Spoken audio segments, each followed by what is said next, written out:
Breaking news tonight, Donald Trump hollowing out law enforcement leadership while under investigation. 4 Trump officials have been charged or pled guilty now. So at what point do any of these acts contribute to potential obstruction of justice? I am joined now by one of the foremost legal experts in the United States, Lawrence Tribe, a constitutional law professor at Harvard who's argued dozens of cases at the Supreme Court, advised President Obama, and has a forthcoming book, To End a Presidency, The Power of Impeachment, which is a historical analysis. First of all, thank you for joining me on this big news night, Professor. Thank you for having me, Ari.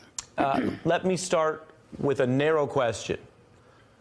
Are the allegations about the firing of Andy McCabe potentially relevant to evidence of obstruction by the Trump White House?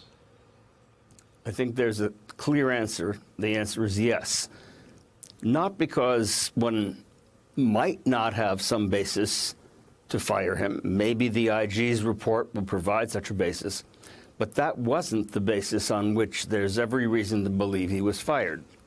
When he was fired in what looked like a Friday night massacre, he was fired specifically because the president, who named Mueller for the first time in this entire process, made clear that he did not want to have a credible corroborating witness for Comey's account of why he was fired. That was illicit intent, you think? I think it was corrupt intent, and that's the word that the federal statute dealing with criminal obstruction of justice uses. The president has come up with shifting explanations for every one of these remarkable firings of FBI officials. First the director, then the deputy director. He says it was because of the way Hillary's stuff was handled. He says it was, in the case of McCabe, because of his wife, whom he called a loser.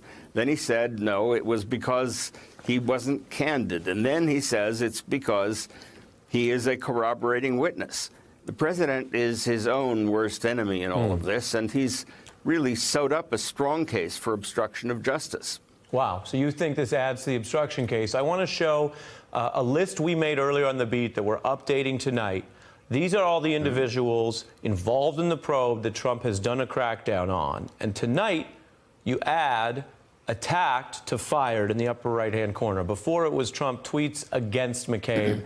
Now it's fired. Next to him, you have Rosenstein, who he publicly said he does not have confidence in anymore. That's a big deal when it comes to the presidency.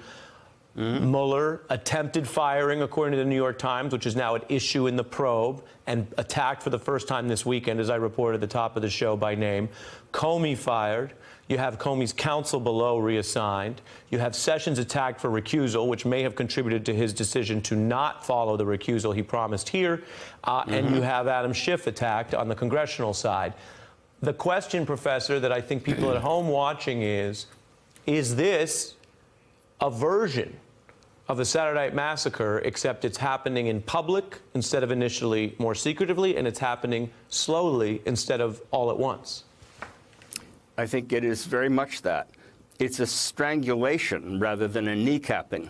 I don't really think that the president is likely to fire Mueller. I think he's much too sneaky for that.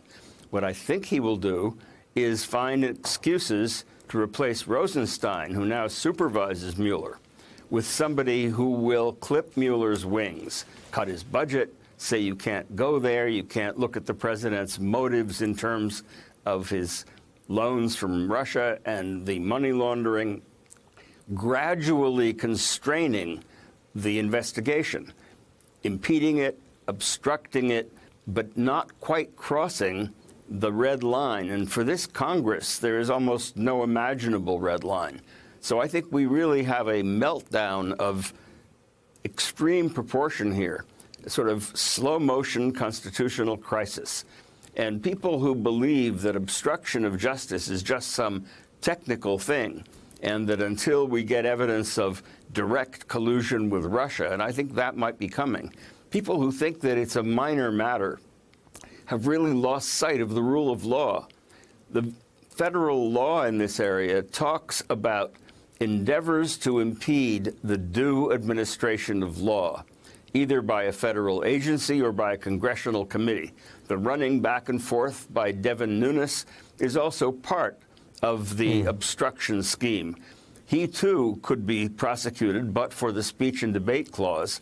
What we have here is a White House that is orchestrating a massive cover-up, more serious than that of Richard Nixon, and covering something that goes to the national security of the United States, an attack by a hostile foreign power on our democracy, on our power grid, and the administration is doing nothing about it.